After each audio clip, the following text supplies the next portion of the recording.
마태복음 9장 14절부터 26절까지입니다. 한 절씩 저하고 교독하겠습니다.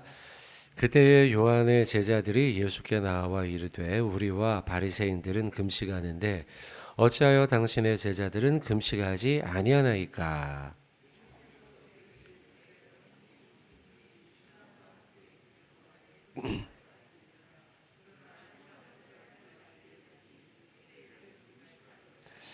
생배 조각을 낡은 옷에 붙이는 자가 없나니 이는 기운 것이니 그 옷을 당기어 헤어짐이 더하게 됨이요.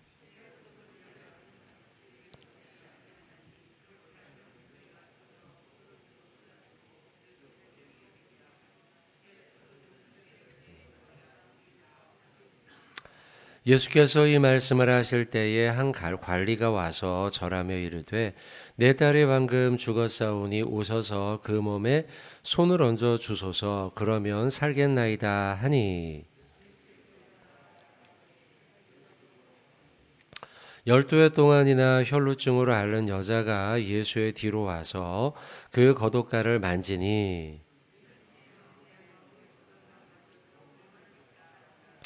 예수께서 돌이켜 그를 보시며 이르시되 딸아 안심하라 내 믿음이 너를 구원하였다 하시니 그 여자가 그 즉시 구원을 받으니라.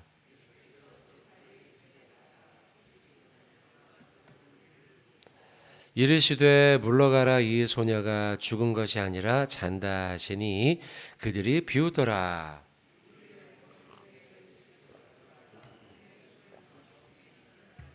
같이 합독하겠습니다. 그 소문이 온 땅에 퍼지더라. 아멘. 우리 마태복음 말씀 9장 말씀입니다. 두 가지 내용이 여기 기록이 되어 있습니다. 앞부분은 이제 금식에 대한 논쟁이 벌어지고 있죠. 왜 예수님께서는 금식을 하지 않습니까? 이제 여기에 대한 질문을 답변을 하시는 말씀이 14절부터 17절까지의 말씀이고요. 그리고 이제 18절부터 26절까지는 한 관리죠. 우리가 알고 있는 야이로 회당장이 와서 우리 딸이 죽었습니다. 살려주세요. 라고 했을 때 그 소녀를 일으켜서 달리다굼 살리는 그 말씀이 여기 기록이 되어 있습니다. 자, 먼저 앞부분 말씀 먼저 보겠습니다. 14절부터 보시면요. 그때에 요한의 제자들이 예수께 나와 이르되, 자, 요한의 제자들입니다. 요한의 제자는 세례 요한이죠. 세례 요한의 제자들이 그 당시에 꽤 있었습니다. 그리고 세례 요한은 당시에 이스라엘 백성들, 유대인들에게 많은 영향을 주고 있었습니다. 그리고 예수님께 질문을 합니다.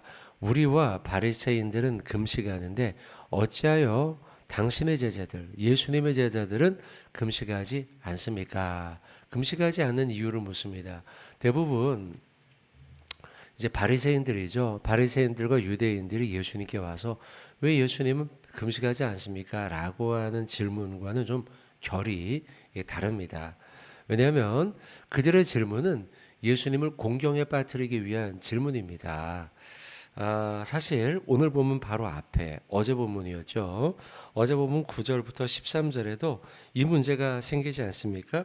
11절 보십시오.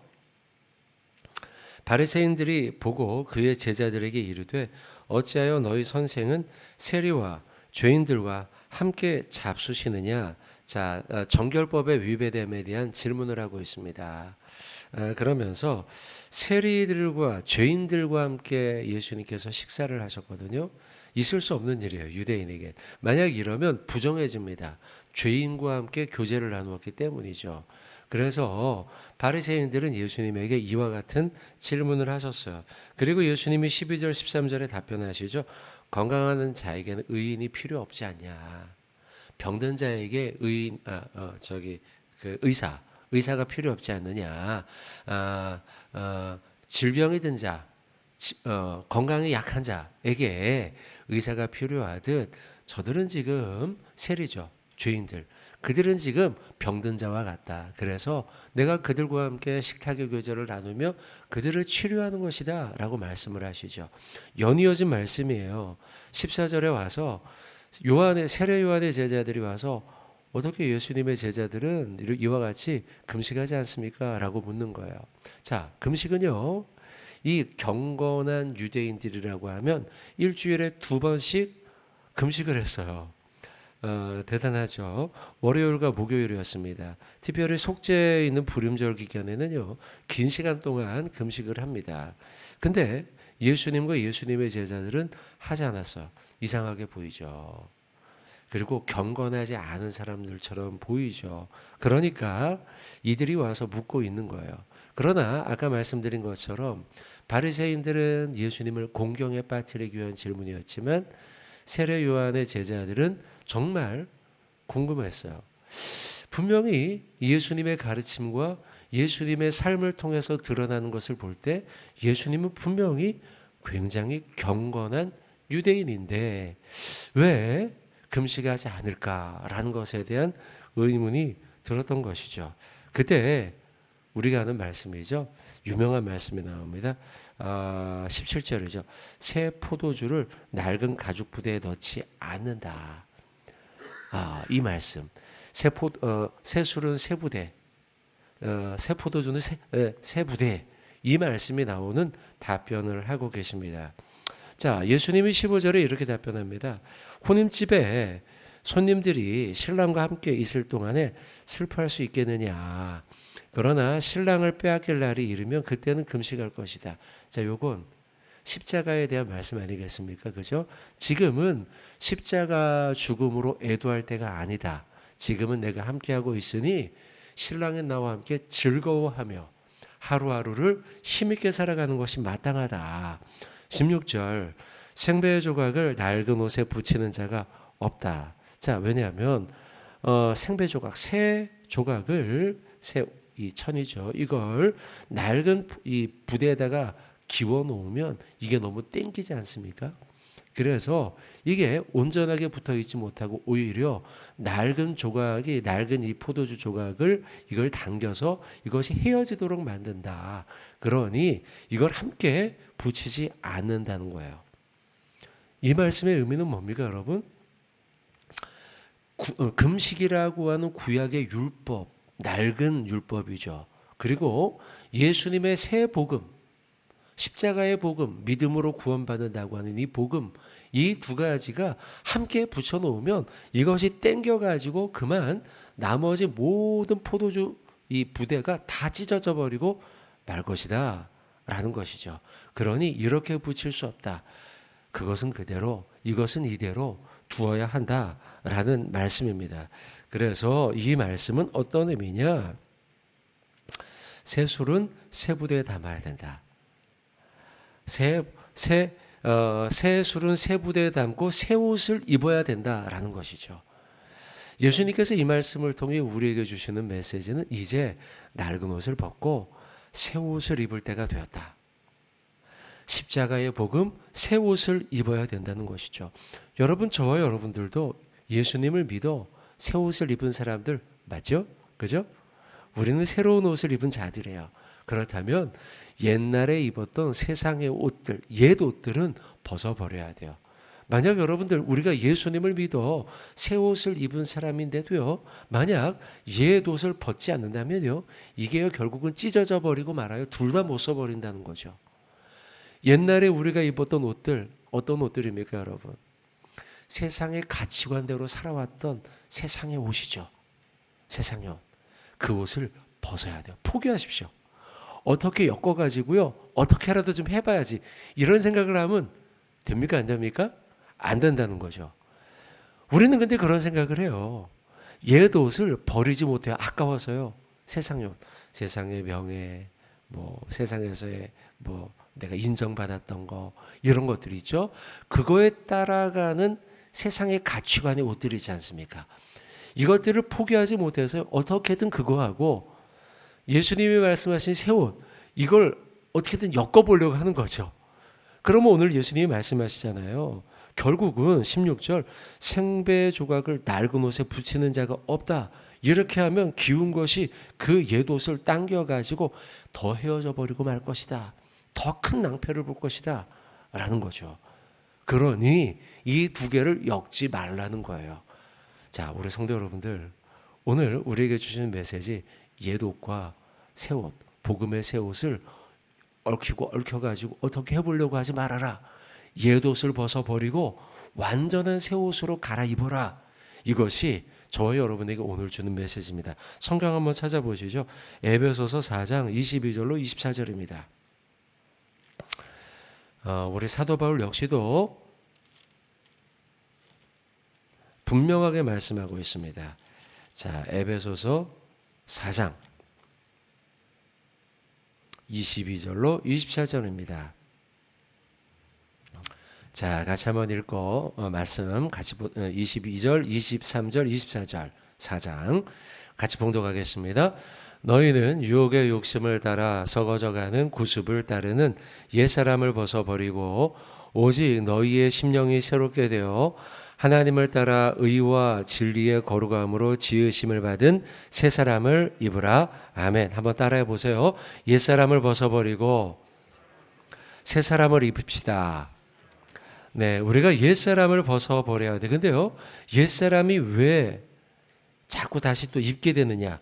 왜 옛사람을 다시 입게 되느냐? 지금 에베소 4장 22절에 너희는 이라는 말씀이 나오죠. 시작해요. 이 너희는 에베소 교인들이에요. 에베소 교인들이 자꾸 옛사람을 입었어요. 왜 옛사람을 입었느냐라고 하면 앞부분에 나와요. 유혹의 욕심을 따라갔기 때문이에요. 다 새 사람의 옷을 이들이 좀 표현이 어떨지 모르겠지만 여러분들 그냥 잘 쉽게 이해하기 쉽게 하기 위해서 한 옛사람을 입은 채로요. 이 에베소 교인들이요. 한 팔 한쪽은 지금 새 사람을 걸쳐 놓은 거예요. 그러니까 자꾸 지금 이제 22절 말씀 너희는 유혹을 따라 유혹의 욕심을 따라 유혹의 욕심이 자꾸 생길 때마다 어떻게 하냐면 요 한쪽 팔 걸쳐 놓은 걸 자꾸 벗는 거예요. 이게 좀 약간 이해하기 쉽게 위해서 여러분에게 이렇게 설명을 드려보는 거예요. 지금 문제가 뭐냐면 유혹의 욕심이 내 안에 자꾸 일어나는 거예요. 세상의 욕심, 인정 더 받고 싶고 내가 더 잘 돼 보고 싶고 세상적으로요. 근데 우리 그리스도인들은 어때요? 그런 거 다 쓸모없는 것이다 라고 우리가 배우지 않습니까? 성경을 통해요. 그런데 세상의 욕심, 유혹의 욕심이 자꾸 내 안에 일어나면서 한쪽 걸쳐놓은 이 세 사람의 옷을 자꾸 벗어버린다는 거죠. 그러니 어떻게 해야 됩니까? 여러분, 원래 입었던 옛 옷부터 다 벗어버려야 돼요. 그리고 새 옷을 입으라는 것이죠. 그것이 오늘 자 에베소서 읽은 말씀과 오늘 본문이죠. 마태복음 9장에 나와 있는 말씀이에요. 자, 사랑하는 성도 여러분, 이제 한 번 더 따라해 봅시다. 옛사람을 벗어버리고 새 사람을 입겠습니다. 자, 우리가 오늘 하루 동안 실천해야 할 말씀인 줄로 믿습니다. 자, 날마다 우리가 힘써야 되죠. 성화. 자, 그다음 자, 그게 14절부터 17절까지의 말씀이었다면 18절부터 26절까지 말씀은 야이로의 말씀이죠. 여기 지금 야이로라는 이름이 나오지 않지만 야이로입니다. 회당장 야이로. 마가와 누가복음에서는 야이로라는 이름이 등장합니다. 자, 18절 예수께서 이 말씀을 하실 때 한 관리 야이로가 옵니다. 그리고 자, 야이로의 행동에 대해서 좀 오늘은 집중하려고 하는데요. 야이로가 찾아와서 예수님 앞에 첫째한 행동 절합니다. 엎드렸다. 다른 복음서에는 엎드렸다 되어 있는데요. 절합니다. 이 행동은 존경과 경외를 뜻하죠. 예수님 앞에 존경의 마음을 표현합니다. 그리고 이르되 내 딸이 방금 죽게 되었사오니 오셔서 그의 몸에 손을 얹어주소서 그러면 살겠습니다 라고 고백합니다. 손을 얹어주고 예수님이 기도해 주시고 병마를 고쳐주면 죽은 내 딸도 살 수 있다라고 하는 분명한 믿음이 그에게 있었다는 거예요. 죽은 자를 살린다는 믿음이 그에게 있었다는 거죠. 지난주 본문에 보면 8장 8절입니다. 보시겠어요? 한 장 앞으로 넘기면 8장 8절에 백부장의 믿음이 나옵니다. 비슷해요. 8장 8절 한번 읽어보겠습니다. 백부장이 대답하여 이르되 주여 내 집에 들어오심을 나는 감당하지 못하겠사오니 다만 말씀으로만 하옵소서. 그러면 내 하인이 낫게 싸움나이다. 아멘. 자, 6절에 보시면 이르되 주여 내 하인이 중풍병으로 집에 누워 몹시 괴로워하고 있다. 상황이 그렇습니다. 하인을 사랑하는 마음이 그에게 있었어요. 그리고 또한 동시에 내 하인을 예수님께서 말씀만으로도 고쳐줄 수 있다라고 하는 믿음이 있었다는 거죠. 말씀만으로도 고쳐줄 수 있다고 하는 이 백부장의 믿음. 자, 오늘 본문입니다. 오늘 본문에 야이로죠. 회당장. 이 관리자 역시도 그런 믿음이 그에게 있었어요. 엎드려 일단 예수님께 절합니다. 예수님 앞에 항복하는 거죠. 항복하는 믿음. 두 손 들고 항복해요. 그리고 그가 이 방금 우리가 본 백부장처럼요. 주님 손만 얹어주세요. 그러면 죽은 내 딸도 살아날 줄로 저는 믿습니다. 라고 하는 이 야이로의 믿음이 우리에게 필요하다는 것이죠. 그리고 실제로요. 예수님은 그 아이에게 찾아갑니다. 그 아이에게 찾아가서요. 자, 22절에 보시면 딸아 안심하라. 내 믿음이 너를 구원하였다. 자, 여러분 이 표현도 중요해요. 딸아 안심하라. 하나님의 자녀된 자에게 부르시는 호칭 딸이에요. 아들아, 딸아. 우리에게 그렇게 부르신단 말이에요. 그리고 이렇게 말씀하시죠. 안심하라. 여러분 죽음 앞에 안심할 사람 있겠습니까? 내가 이제 곧 죽어요. 얼마나 불안하겠습니까, 여러분? 내 가족이 죽어요. 얼마나 불안합니까, 여러분? 근데요, 안심하라. 그 음성이 마치 하늘에서 들리는 것 같았을 거예요. 여러분, 이게 뭐냐면 하나님의 딸과 아들 된 자들이 누리는 호사예요, 호사. 이 불안함, 얼마나 불안합니까, 여러분, 지금? 얼마나 그 두려워하고 있는 우리에게 안심하라 하는 그 음성을 들을 때 누리게 될 그 평안함. 이게 바로 하나님의 아들과 딸이 된 자들이 누리는 호사라는 것이죠. 근데 이 예수님의 안심하라라고 하는 음성의 출발점이 무엇이었냐? 18절 말씀이었어요. 아까 보았던 이 야이로의 믿음이에요. 하나님 앞에 엎드려 항복하고요. 예수님 앞에 엎드려 항복하죠. 주님 도와주세요. 도와주세요. 주님을 의지하는 그의 믿음. 또한 동시에 주님이 손만 얹어 주어도 살겠다고 하는 확고한 믿음. 확고한 믿음. 그것이 이 야이로의 믿음이었다는 것이죠. 자, 여러분 도전합니다. 여러분에게. 여러분은 어떤 믿음을 가지고 있습니까? 여러분은 야이로와 같은 믿음이 여러분에게 있습니까? 다시 한번 우리의 믿음을 점검해 보자 이거죠.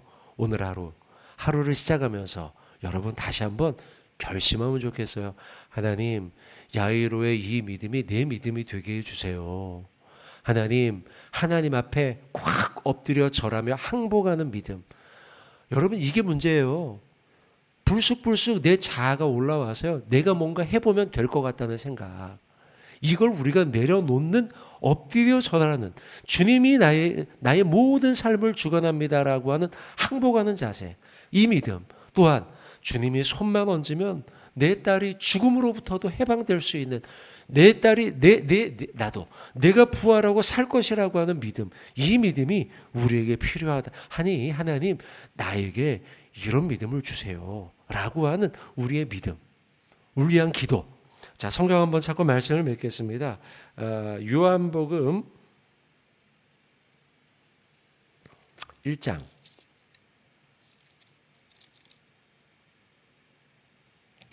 요한복음 1장 12절부터 13절.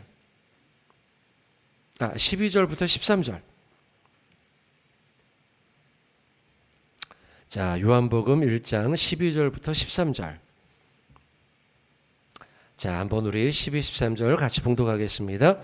영접하는 자, 곧 그 이름을 믿는 자들에게는 하나님의 자녀가 되는 권세를 주셨으니 이는 혈통으로나 육정으로나 사람의 뜻으로 나지 아니하고 오직 하나님께로부터 난 자들이니라. 아멘. 영접하는 자 곧 그 이름을 믿는 자에게 따라 내 믿음이 너를 구원하였다라고 하는 안심하라라고 하는 하나님의 딸과 자녀가 되는 권세를 주신다는 거죠. 한 구절 더 찾겠습니다. 로마서 10장 9절로 10절입니다. 우리 암송하는 구절이죠. 로마서 10장 9절로 10절입니다. 자, 믿음에 대한 구절이에요. 자, 로마서 10장 9절로 10절 같이 우리 봉독하도록 하겠습니다. 내가 만일 내 입으로 예수를 주로 시인하며 또 하나님께서 그를 죽은 자 가운데서 살리신 것을 내 마음에 믿으면 구원을 받으리라. 사람이 마음으로 믿어 의에 이르고 입으로 시인하여 구원에 이르느니라. 아멘. 이런 믿음이 우리에게 필요하다는 것이죠. 입술로 고백하고 마음으로 믿어 하나님의 자녀가 되는 권세를 누리는 믿음. 자, 오늘 본문으로 돌아와 말씀했습니다. 여러분, 오늘 관리자였던 야이로, 회당장이었던 야이로는 자신의 위기 속에 자녀의 딸의 죽음이죠. 생명이 떠나가는 큰 위기를 경험합니다. 너무 마음에 큰 낙심과 상심을 얻습니다. 그때 예수님을 향한 믿음이 드러나죠. 위기 속에서 먼저 엎드렸어요. 엎드리고 주님 항복합니다. 제발 도와주세요. 제발 도와주세요. 만약 손이라도 얹어주시면 그러면 내 딸이 살아날 줄로 믿습니다. 라고 한 그의 믿음. 하나님 내게 오늘 하루 이런 믿음이 회복되게 하여 주시옵소서. 또 한 가지 말씀 더 받습니다. 금식하지 않을 때 그때 그들이 찾아와 예수님이 주신 말씀이었죠. 옛사람의 옷을 벗어버리라. 그리고 새 사람의 옷을 입으라. 자, 오늘 하루 옛사람을 벗어버리고 새 사람의 옷을 입어 믿음으로 승리하는 자가 되게 하여 주시옵소서. 자, 이 믿음 붙들고 말씀 붙들고 오늘 하루 승리하는 저와 여러분 되기를 주님의 이름으로 축원드립니다. 아멘.